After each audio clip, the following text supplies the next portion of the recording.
Soon after PL3 became the Great Divide, that's when Osiris started having issues.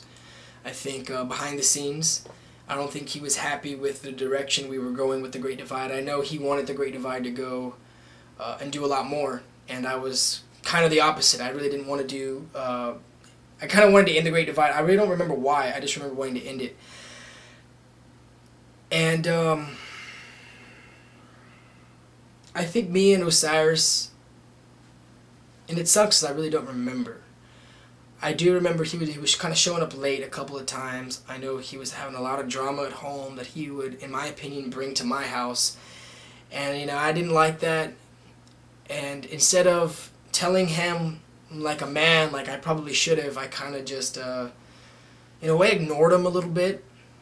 You know, I know he talks about there was a weird feeling one time when he came over, and there was, you know. I really didn't look at him in the eye much, you know, even though he was our champion. I just kind of blew him off in a way. Pressures that you're under will subside,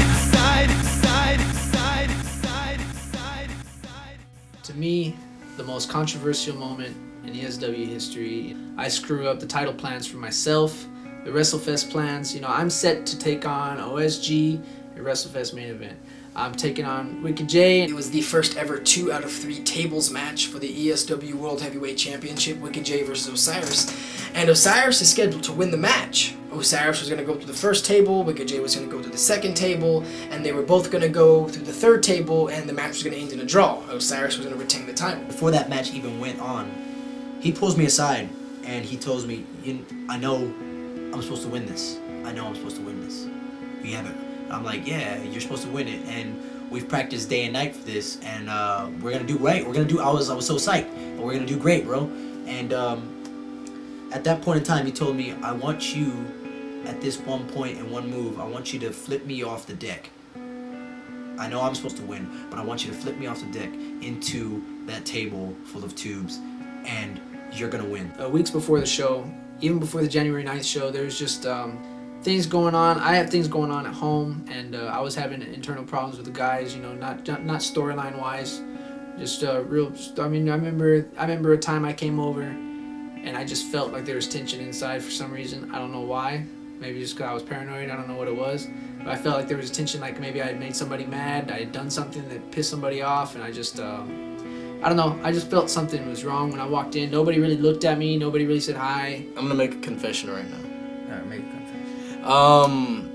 Before the Extreme Rumble 2 pay-per-view, he gave me a phone call the night before.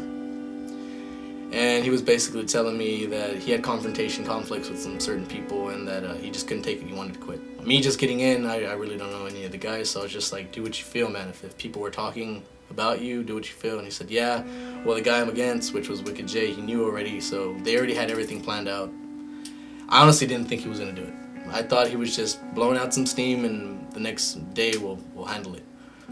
Come to find out, he really did throw the match, and he really did say what he was going to do. He said he was going to quit, and he quit. So I just decided to hand the belt down to Jay. I told Jay before the show, hey man, look, I know we're both supposed to go through the last table, but I need you to just flip me, put me through that last table, through the second table, and I'm just gonna take off. And he didn't want to do it. He was like, why are you gonna do that? Don't leave. You're a brother. You're awesome. You know, you're my brother. You're my friend. I don't want you to leave like that. And I was like, I mean, it's just a personal thing. I gotta go, man.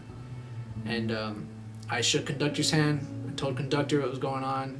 Told him I needed to leave. Of all people, I shook conductor's hand. Told him I needed to go. And I shook MOD's hand. Told him I had nothing but respect for him. And of course Cruz knows, because Cruz was one of my best friends at the time. And other than that, nobody knew about that was going to happen. You know, everybody in the back was just watching the match, expecting me to be walking back there with the championship afterwards.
put him through the table, and I was kind of devastated, and I was angry, and I was confused at the time. I had a lot of mixed emotions going through my head.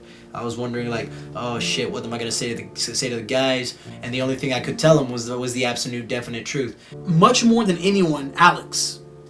The look on his face I had never seen before, because he had no idea what to do. He said, dude, we're all there in a circle, we're all in that same room, and he's like, what do we do?